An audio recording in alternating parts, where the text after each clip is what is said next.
going to read this letter to you. Hi YouTubers, this is another video from your friendly neighborhood reviewer, Evelyn. So today we're going to review episode 11 and 12 of the Korean drama series, The Extraordinary Attorney Woo, as we know, starring Park Hyun-bin as Woo Young-gu and K Tae-woo as Lee Jung-hoo. This series has been a global phenomenon because of the story writing and the clever ways we get taught about autism.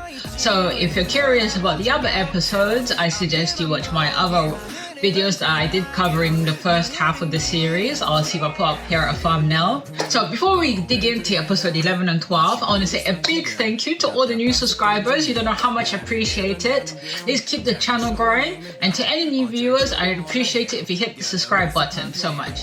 Oh, thank you. So episode 11, we get introduced to this new case about this gambling friends that they were in a gambling den house, which is illegal, and they gambled on the lottery, all three of these friends.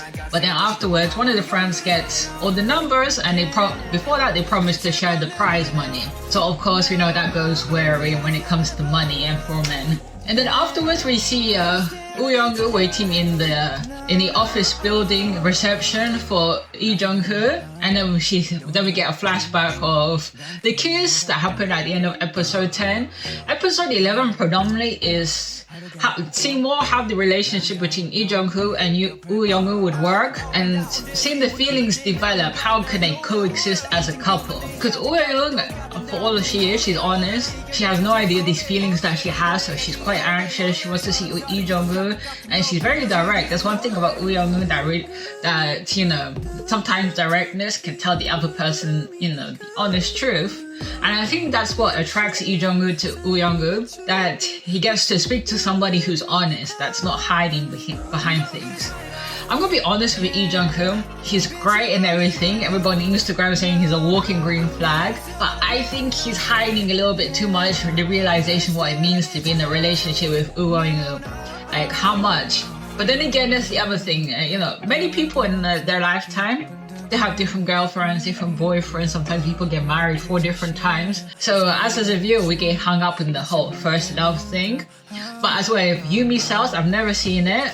The show cleverly tells people that, you know, sometimes you have many, you know, many first loves or different boyfriends, different girlfriends that you say, oh, this is the one, I'll be there forever. But sometimes it's not the case. People develop, people move on.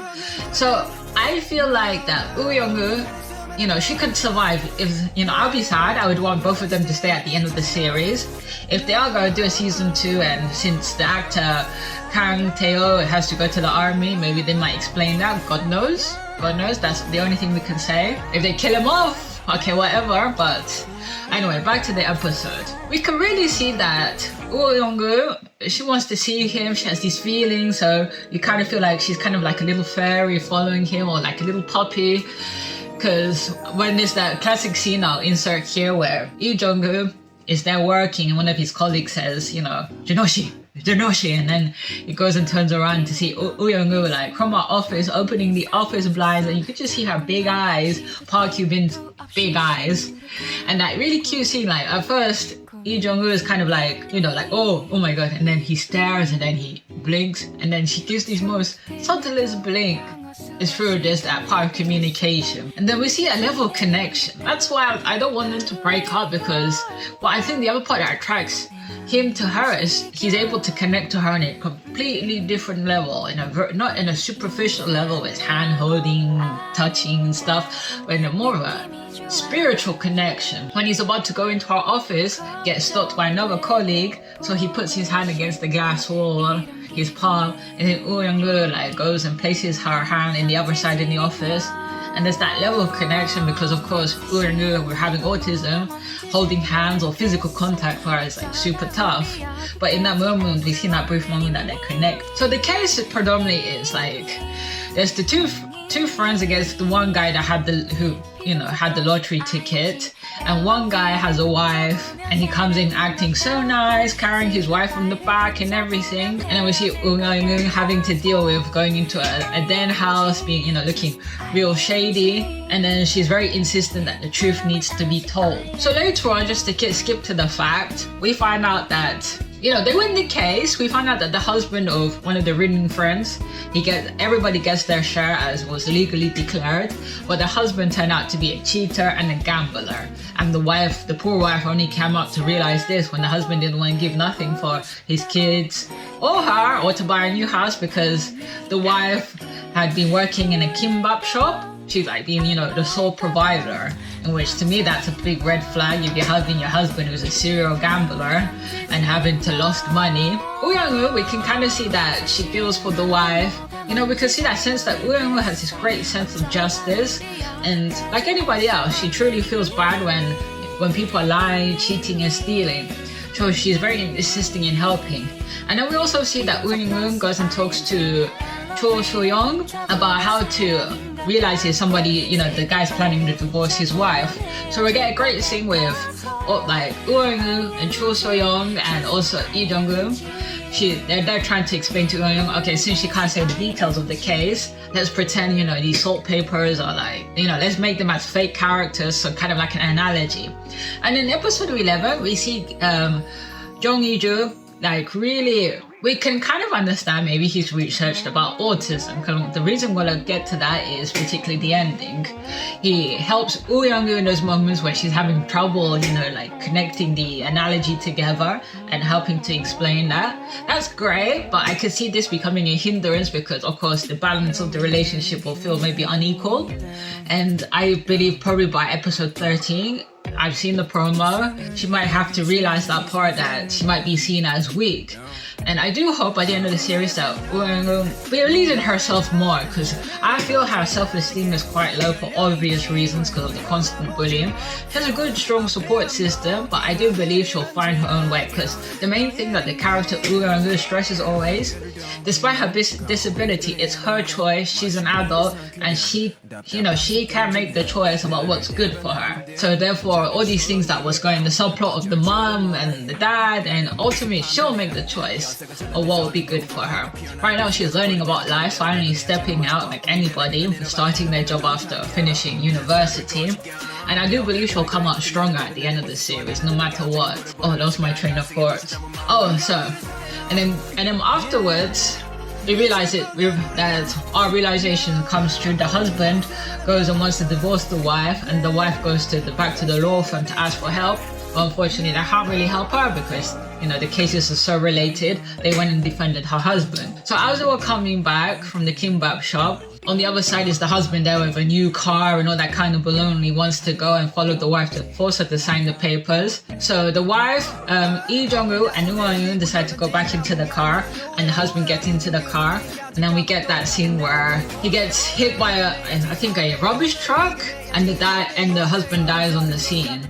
Now this moment is prominent because for anybody, seeing something so traumatic of a car crash to that extent, anybody will get freaked out, But with Woo Young-woo with autism, it was just too much going on, and then we get a visual of how much she'd be feeling, the sensory overload. So as Lee Jung-woo goes and asks Woo Young-woo if she's okay, if she's not hurt, he goes off to stop the wife from going to the crash site. But in that time, Woo Young-woo has a complete anxiety attack.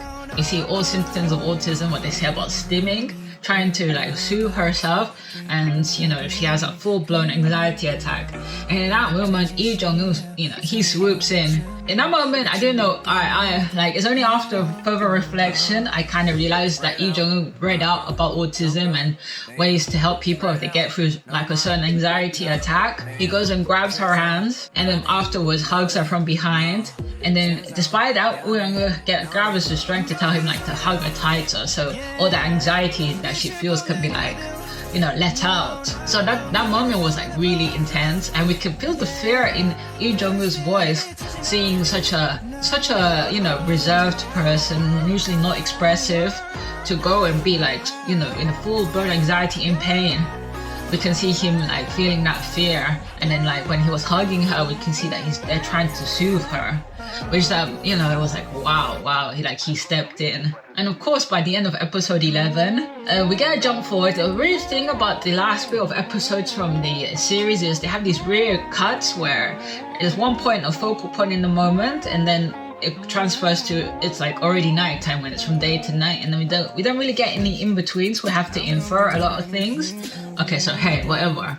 So the end of episode 11, Woo Young-woo thanks Lee Jung-woo for, you know, being that support, and then Lee Jung-woo goes and tells Woo Young-woo about, you know, he understands about anxiety and all of that, leaving her stunned when she was about to explain about one of the main things of autism, and we can see, and then hopefully we understand it.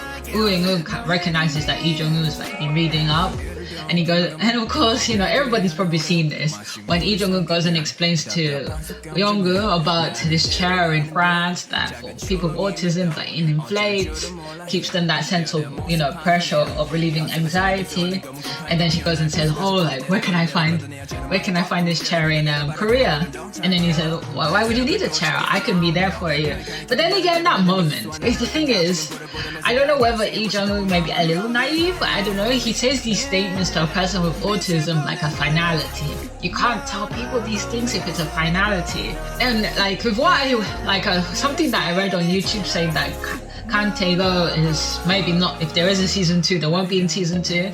I find this to be a real fallacy. You don't promise people something, even in a heterosexual, you know, normal relationship, whatever that could mean. You don't say things you don't mean. That's me. You don't tell people that you'll be there, you know, making it sound like always, if later on down the track it's not the fact. It's very hard to promise people stuff like that. In which, when he says that he'll be her own personal hug chair, like hug sofa, she smiles.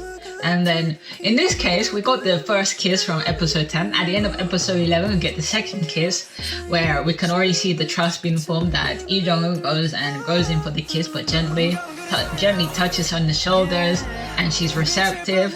And then we can finally see like the relationship moving on.